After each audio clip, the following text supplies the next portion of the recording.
আপনি জায়নামাজের উপরে সেজদা অবস্থাতে অঝরে কান্না করছেন। নিজের সমস্ত রকম অভাব, অভিযোগ, আকুতি, আক্ষেপ আপনার রবকে শেয়ার করছেন। সবাই যখন দুনিয়া নিয়ে ব্যস্ত, তখন আপনি রবের ভালোবাসা পাওয়ার জন্যে, রবের প্রেম পাওয়ার জন্যে, রবের মহব্বত পাওয়ার জন্যে, রবের দয়া পাওয়ার জন্যে, রবের করুণা পাওয়ার জন্যে তাঁর শরণাপন্ন হয়েছেন। এবং একজন অসহায়ের মতো আপনার মনের সমস্ত কথাগুলো আপনার রবের কাছে শেয়ার করছেন। আপনি বলছেন, আল্লাহ, আমি জানি আমি গুনাহ করেছি, আমি জানি আমি অপরাধ করেছি, কিন্তু আপনার রহমতের কাছে, আপনার দয়ার কাছে, আপনার ক্ষমার কাছে কি আমার গুনাহ খুবই বড়? আমি জানি আমি অনেক বড় গুনাহগার, কিন্তু আপনি তো ক্ষমা করতে ভালোবাসেন। আপনি ছাড়া আমি তো অসহায়। যদি আপনিই আমার থেকে মুখ ফিরিয়ে নেন, তাহলে আমি কার কাছে যাব, কোথায় যাব? আল্লাহ, তুমিই তো রহমান, তুমিই তো গফফার, তুমিই তো সত্তার, তুমিই তো খালিক, তুমিই তো মালিক। তোমার কাছে চাইব না তো কার কাছে চাইব? তোমার শরণাপন্ন হব না তো কার শরণাপন্ন হব?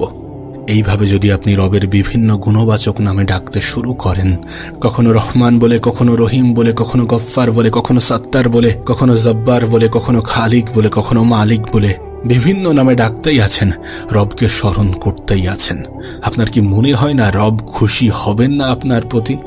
আরে রব তো চাই আমরা রবকে স্মরণ করি। আমাদের এই ব্যবহারে হয়তোবা রব খুশি হয়ে ফেরেশতাদের বলবেন, ফেরেশতারা দেখো দেখো, হয়তোবা তারা গুনাহ করেছে, হয়তোবা অপরাধ করেছে, হয়তোবা অন্যায় করেছে, কিন্তু ক্ষমা তো চাইছে। দিন শেষে আমার কাছেই তো ফিরে এসেছে, আমাকেই তো স্মরণ করছে। দেখুন, আমরা যদি রবকে না ডাকি, আমরা যদি রবকে স্মরণ না করি, আমরা যদি রবের কাছে ক্ষমা না চাই, রবের কিন্তু কোনো ক্ষতি নেই, আল্লাহর কিন্তু কোনো ক্ষতি নেই। ক্ষতিটা আমাদের, কিন্তু তিনি খুশি হন। একবার আপনি নিজেই ভাবুন, আপনি কোনো একটা কিছু তৈরি করেছেন, কোনো একটা কিছু সৃষ্টি করেছেন, সেটা যদি আপনার মনের মতো হয়, যদি সেটা আপনার মনের মতো আচরণ করে, আপনি যেমনটা চেয়েছিলেন, চাইতেন বা চাইছেন, তেমনটাই যদি হয়ে থাকে, আপনি কি খুশি হবেন না? রব তো চাই আমরা তাকে স্মরণ করি। রব তো চাই গুনাহ করার সঙ্গে সঙ্গে আমরা তওবা করি। রব তো চাই অপরাধ করার পরে যেন আমাদের মনে অনুশোচনা কাজ করে। আজ এই পৃথিবীর দিকে একবার তাকিয়ে দেখুন, আপনার যত আপনজন, যত আত্মীয় স্বজন আছে, তাদের কাছে আপনি ততক্ষণ ভালো যতক্ষণ আপনি দিতে পারবেন। পৃথিবীবাসীর কাছে আপনি ততক্ষণ ভালো যতক্ষণ আপনি তাদের জন্য কিছু করতে পারবেন।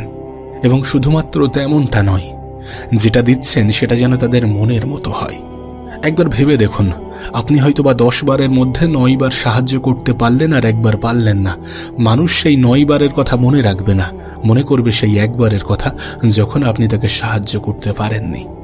আপনি যদি স্ত্রী হয়ে স্বামীর জন্য করেন, স্বামী হয়ে স্ত্রীর জন্য করেন, বড় হয়ে ছোটর জন্য করেন, ছোট হয়ে বড়র জন্য করেন, সন্তান হয়ে মা বাবার জন্য করেন, মা বাবা হয়ে সন্তানের জন্য করেন, যতক্ষণ দেবেন, যতক্ষণ করবেন, যতক্ষণ কাজে আসবেন, ততক্ষণ পর্যন্ত পাশে থাকাটা আশা করা যায়, ততক্ষণ পর্যন্ত সঙ্গ দেওয়াটা আশা করা যায়। এরপরে যদি কাজে না আসে, তাহলে আপনরাই বদনাম করতে শুরু করে।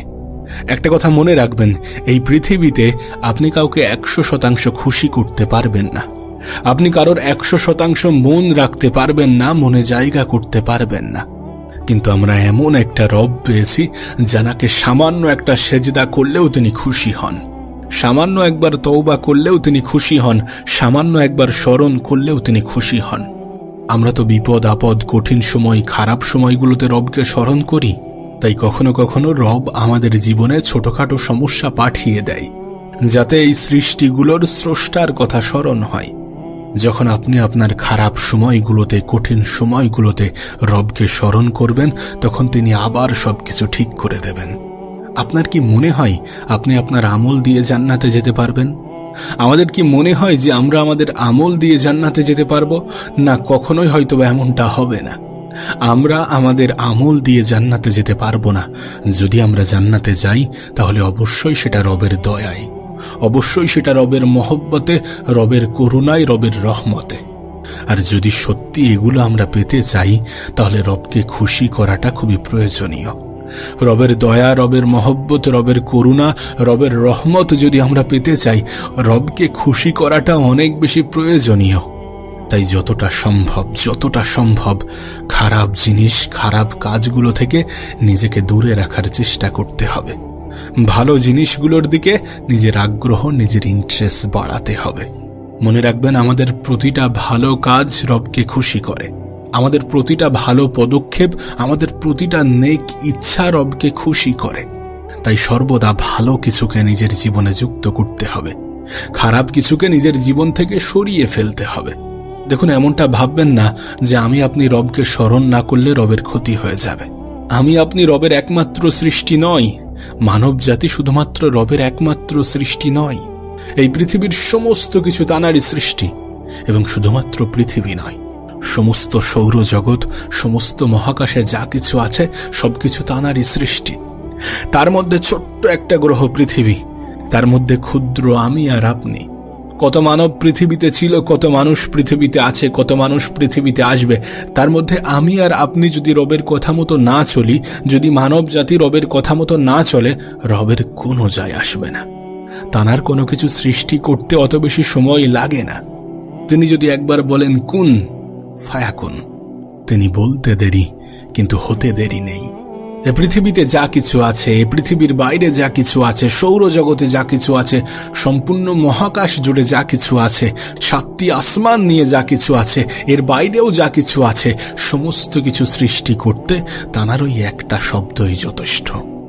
আমরা যদি এমনটা ভাবি যে আমি আপনি তাঁকে স্মরণ না করলে তাঁর খুব ক্ষতি হয়ে যাবে, তাহলে এটা আমাদের খুব বড় বোকামি হয়ে যাবে।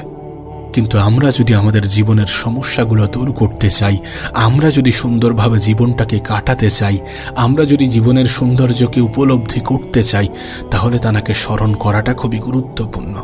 তাঁর শরণাপন্ন হওয়াটা খুবই প্রয়োজনীয়। আর একটা কথা আমাদের মনে রাখা উচিত, রব এই সমস্ত সৃষ্টির শ্রেষ্ঠ হিসাবে আমাদেরকে পাঠিয়েছেন।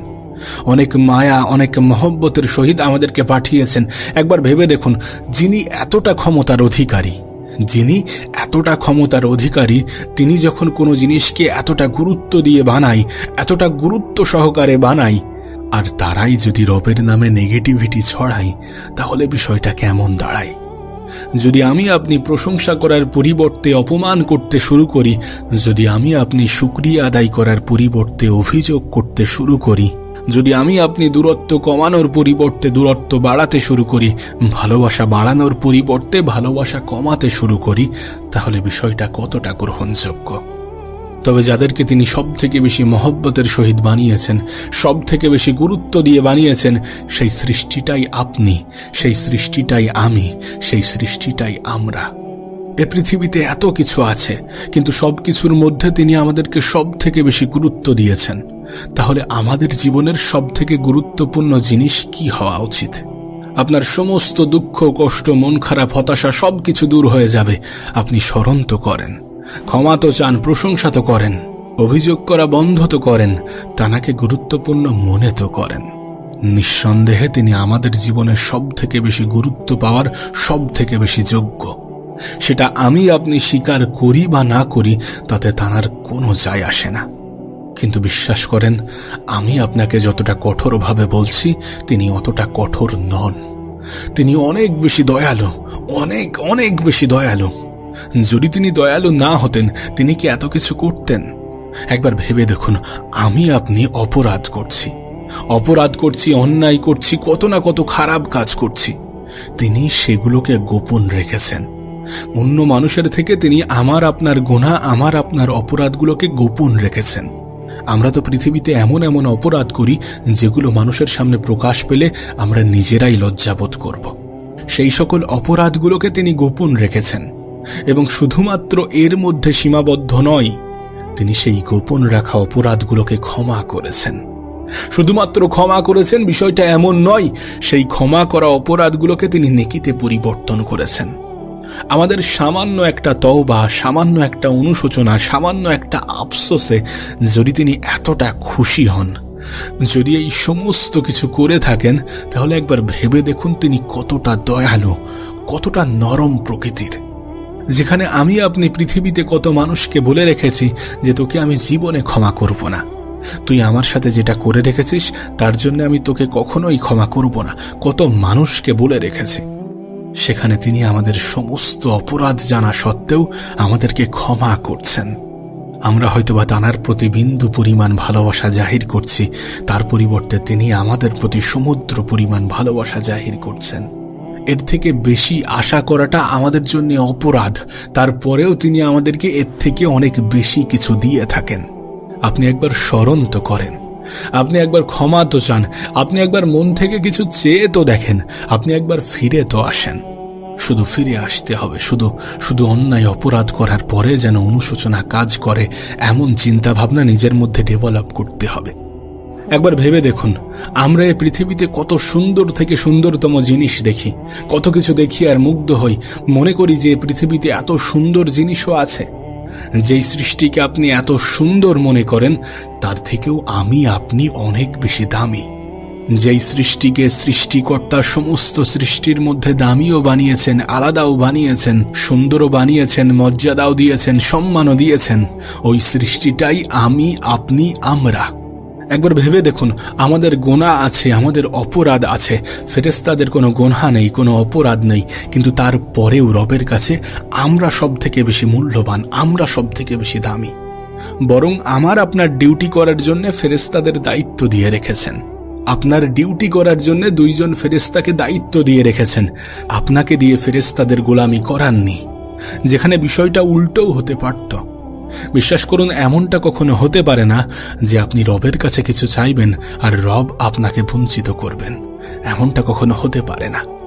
যদি কোনো কিছু থেকে বঞ্চিত করে থাকেন তাহলে মনে করবেন সেটা আপনার জন্য উপযুক্ত ছিল না, কারণ নিঃসন্দেহে তিনি আমাদের বিষয়ে আমাদের থেকেও ভালো জানেন।